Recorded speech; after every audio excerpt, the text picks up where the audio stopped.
ધારીગીરના નાના સમઢિયાળા ગામના ખેડૂતે જામફળની પ્રાકૃતિક ખેતી દ્વારા લાખોપતિ બની ગયેલા છે। અમરેલી જિલ્લો ખેતી આધારિત જિલ્લો હોય અને ખેડૂતોની ખેતી પર નિર્ભરતા હોય ત્યારે જિલ્લામાં પ્રગતિશીલ ખેડૂતો પણ ઓર્ગેનિક અને પ્રાકૃતિક ખેતી સાથે બાગાયતી ખેતીમાં લાખોની કમાણી કરી રહ્યા છે। ત્યારે જામફળની ખેતીમાં ઓછા ખર્ચમાં લાખોની કમાણી કરતા ખેડૂત વિશે જોઈએ આ સ્પેશિયલ રિપોર્ટ। આ છે અમરેલી જિલ્લાના ધારીગીરના નાના સમઢિયાળા રોડ કાંઠે આવેલ આ જામફળની પ્રાકૃતિક ખેતી કરતા જયરામભાઈ ડોબરિયા। જામફળનું છેલ્લા 28 વર્ષથી વાવેતર કરે છે અને જામફળની ખેતીમાં જયરામભાઈ ડોબરિયા લાખોપતિ ખેડૂત બની ગયેલા છે।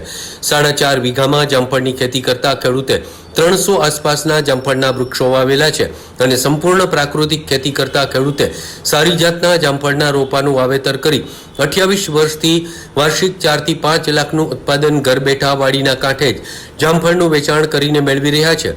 1 કિલોના 50 રૂપિયા લેખે અત્યાર સુધીમાં 2 લાખનું વેચાણ કરી ચૂકેલા છે અને હજુ પણ જાન્યુઆરી માસ સુધી જામફળનું વેચાણ કરશે અને ઓછા ખર્ચમાં લાખોની આવક મેળવતા ખેડૂતમાં જયરામભાઈ ડોબરિયા લખપતિ ખેડૂત બની ગયા છે અને બાગાયતી પાકમાં જામફળની ખેતીએ ખેડૂતને સદ્ધર અને સમૃદ્ધ ખેડૂત બનાવી દીધા છે। મારું નામ જયરામભાઈ પોપટભાઈ ડોબરિયા, ગામ નાના સમઢિયાળા, તાલુકો ધારી, જિલ્લો અમરેલી। હું છેલ્લા 28-30 વર્ષથી આ જમરૂખની ખેતી કરું છું અને જમરૂખમાં સારું એવું ઉત્પાદન મળે છે। આ બીજી વખતનું મારું વાવેતર છે। એક વખત 24-25 વર્ષે મેં કાઢી નાખ્યો છે, એની ઉંમર છતાં એની ક્વોલિટી ઝીણી પડી ગઈ હતી એટલે ફરીથી નવો રિનોવેશન કર્યો છે। આ ચોથા વર્ષમાં છે। ગઈ સાલે ઉત્પાદન શરૂ થઈ ગયું હતું। ગઈ સાલે 2 લાખની આજુબાજુનું ઉત્પાદન થયું હતું 4 વીઘામાંથી। આ વર્ષે 4 લાખ ઉપરની અંદાજ છે અને દર વર્ષે આમાં ઉત્પાદન વધે છે, આમાં ઘટે નહીં। 20-22 વર્ષ સુધી એક ધારું ઉત્પાદન વધતું હોય છે, 20-22 વર્ષ પછી ઉત્પાદન ઘટે છે। દરેકને મારે ખેડૂતને વિનંતી છે કે હવે બાગાયત તરફ વળો અને બાગાયત જ આપણો ઉધાર છે, બાકી ખેતી પોસાય તેવું નથી। આમાં એક ફેરું વાવો 20-22-25 વર્ષ સુધી ચાલે છે। કેટલા વીઘાનો બગીચો છે, કેટલા થળિયા છે? 4.5 વીઘાનો બગીચો છે, 30 થી એટલે 300 ની આજુબાજુના થળિયા છે। અને માવજત કઈ રીતે કરો છો? માવજત આમાં ઉનાળો આખો રેસ કરવાનો હોય, ઉનાળે કોઈ કઈ પણ કરવાનું હોતું નથી।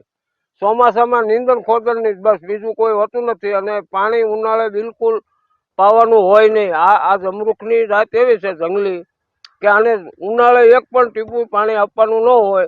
4 મહિના જ્યારે ભગવાન વરસાદ મોકલે ત્યાર પછીથી આપણું પાણી આપવાનું હોય છે। છેલ્લા 28 વર્ષથી બાગાયતી પાકોમાં જામફળની ખેતી કરતા જયરામભાઈ ડોબરિયાએ 4 વર્ષ પહેલા અગાઉ કરેલા જામફળના વૃક્ષોની જગ્યાએ નવા જામફળના વૃક્ષોનું વાવેતર કર્યું છે, કેમ કે જામફળના વૃક્ષનું આયુષ્ય 24 વર્ષ હોય છે, જ્યારે નવા વૃક્ષોમાં જામફળ લાંબુ લુંબે ઝુંબે આવી ગયા છે અને પોતાની વાડી બહાર જામફળનું વેચાણ કરે છે અને લોકો હસતા હસતા સારી જાતના જામફળ ખરીદી પણ રહ્યા છે।